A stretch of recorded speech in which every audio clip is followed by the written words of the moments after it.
আসসালামু আলাইকুম প্রিয় দর্শক, আপনাদের সকলকে আমন্ত্রণ জানাচ্ছি অন্য মঞ্চ চ্যানেলে। আমি শুরুতে আপনাদেরকে একটা প্রশ্ন করতে চাই, দেখি আপনি উত্তরটা দিতে পারেন কি না। প্রশ্নটা হচ্ছে, বলুন তো, সরকারের কোন আদেশ কখনো কেউ মানে না? সরকার এর জন্য একটা সময়সীমা নির্ধারণ করে দেয়, সেই সময়সীমা আসে এবং সেই সময়সীমায় পর্যন্ত কোনো কাজ হয় না। সরকার লজ্জাও পায় না যে আমি একটা অর্ডার দিলাম, এই অর্ডারটা কেউ মানলো না, তা আমার তো একটু লজ্জা হওয়া উচিত। সে লজ্জাও পায় না। সেটা কি? সরকার আবার সময় বাড়িয়ে দেয়। এটা আমরা বিভিন্ন সরকারের আমলে দেখেছি, আগের সরকারের আমলে দিয়েছি। সেটা হচ্ছে সম্পদের হিসাব দাখিল করা। সরকার বেশ বাগাড়ম্বরপূর্ণভাবে ঘোষণা করে যে সম্পদের হিসাব দিতে হবে, সকলকে সম্পদের হিসাব দিতে হবে বলার পর একটা সময় নির্ধারণ করে দেয়, অমুক তারিখের মধ্যে দিতে হবে। এটা আওয়ামী লীগ সরকারও বলেছে।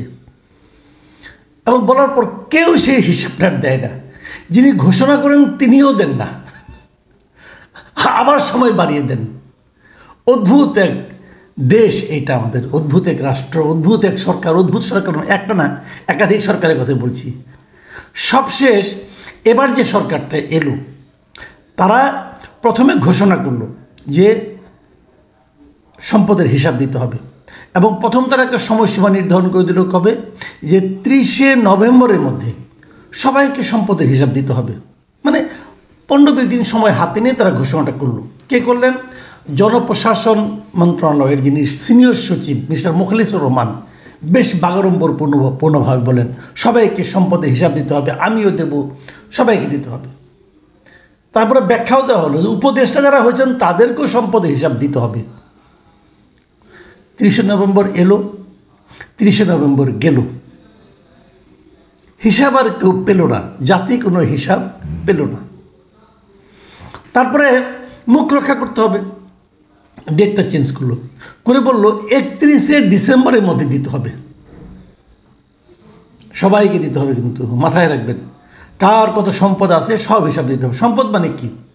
সম্পদ মানে হলো তার জমি কী পরিমাণ আছে, কৃষি জমি কী পরিমাণ, অকৃষি জমি কী পরিমাণ, ইমারত, বসত বাড়ি, ফ্ল্যাট, খামার বা বাগান বাড়ি, ব্যবসা প্রতিষ্ঠান কি কি আছে, এগুলো হলো স্থাবর সম্পত্তি, সমস্ত হিসাব দিতে হবে। আর অস্থাবর সম্পত্তির মধ্যে এই যে stock, share, debenture, bond, securities কী আছে, সঞ্চয়পত্র, প্রাইস বন্ড অথবা সঞ্চয় স্কিমে কোনো টাকা বিনিয়োগ করা হয়েছে কিনা, বিমা আছে কিনা, ব্যাংকে নগদ কী পরিমাণ টাকা আছে, কাউকে ঋণ দিয়েছেন কিনা, সেই ঋণে কী পরিমাণ টাকা ঋণ দিয়েছেন, এফডিআর আছে কিনা, ডিপিএস কয়টা আছে, হ্যাঁ, তারপর নিজস্ব গাড়ি আছে কিনা, ইলেকট্রনিক জিনিসপত্র কী কী আছে, অলংকারের দিক কী পরিমাণ আছে, মানে স্ত্রী অথবা অন্য কারো, এই সমস্ত হিসাব দিতে হবে। হিসাব দেওয়ার পর তবে এটা কিছু বলা হয় না। হিসাব দেওয়ার পর সেটা কী হবে, জাজ করা হবে কি না হবে, প্রশ্ন করা হবে, সেগুলো কিছু বলা হয় না। কেবল বলা হয়েছে হিসাবগুলো দিতে হবে। এই হিসাবটা দিতেই যত আপত্তি, কেউ দিতেই চায় না, কারণ তারা জানে হিসাবটা দিলেই তারা ধরা খাবে। কে জানে? যারা দেয় না তারা জানে।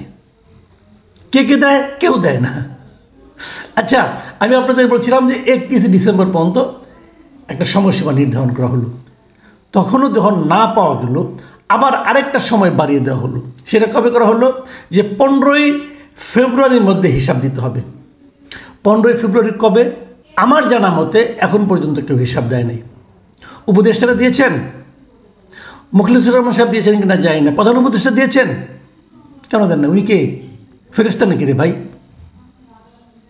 আপনি কি ফেরেস্তা? আপনি তো ফেরেস্তা না। আপনার ব্যাপারে তো অনেক অভিযোগ আগের সরকার তুলেছিল। আপনার তো উচিত ছিল সেই হিসেবটা দিয়ে প্রমাণ করা যে আগের সরকার ভুল করেছিল।